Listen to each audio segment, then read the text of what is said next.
Here's Cindy from True Dirt. All right. As you guys can tell, I'm in here in my bare feet because I'm earthing. And earthing means when you're walking on the ground, on concrete, on things that are natural. So this last week, we had the insulation blown in, a 2-inch of the open cell polyurethane insulation. And I did learn that there's a possibility I could have done soy. So I'm going to have to research that. But this is an R value of approximately 6 for every inch, 6.5 or 7. And so we've got an R value approximately of 14. So that's a good amount. And so now what we need to do is paint this. I'm going to paint it with white enamel paint to help protect it from the sun. Otherwise it will turn orange and it will get really hard and then it would just like crust off. So we want to prevent that. And also by painting it with the white enamel, that will help add some reflective value. So that's why I have all the plants on this side and not here because I'm going to be painting here this week. And then once I get this painted, I'm going to go in ahead and plant underneath there on the north side. I'm going to plant the rest of the strawberries. And then we'll have the wall up. We can get the geothermal air circulation going and I can bring the trees in, which are going to go right here in the middle. So as you can tell, I think the plants are pretty happy right now. And Miles, just follow me and so you can videotape a little bit of what I got going here. These are all tomatoes all the way down. I got way too many tomatoes, but that's kind of the way it goes. This is a celery that I have been starting from just cutting off the tops of the celery.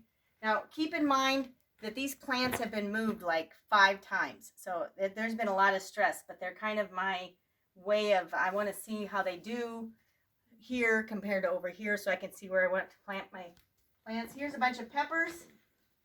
Lots of peppers, different kinds of peppers. Yes, the cucumbers look really rough, but you know what? Miles, focus in on the one little cucumber guy up there. He's worth it all. They have been through a lot. I've almost killed them with whey, which was too acidic. They didn't get a lot of attention, and I've had to untwine them from these what do you want to call it? Anyway, trellises.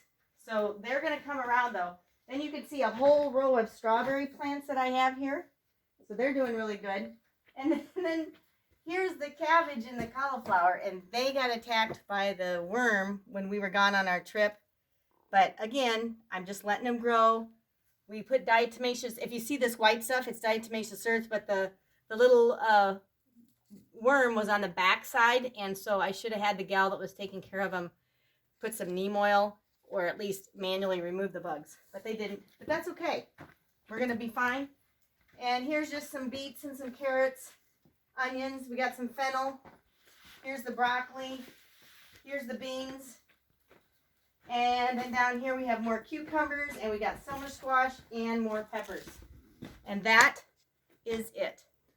And so we'll be updating you this week with the rest of the progress. And what's in our garage? Well, all the trees. All the trees are in the garage, right? Yep, that's okay. Yeah, okay. And I think from our last video, we also showed it's a nice cool day in South Dakota, but this heat tarp that goes over the Lexan is really important. Strongly encouraging it. It can, when we're on a cooler day and as the fall season comes in, we can roll it up over the top. But I'd strongly encourage everybody to get that. Just end it. Yeah.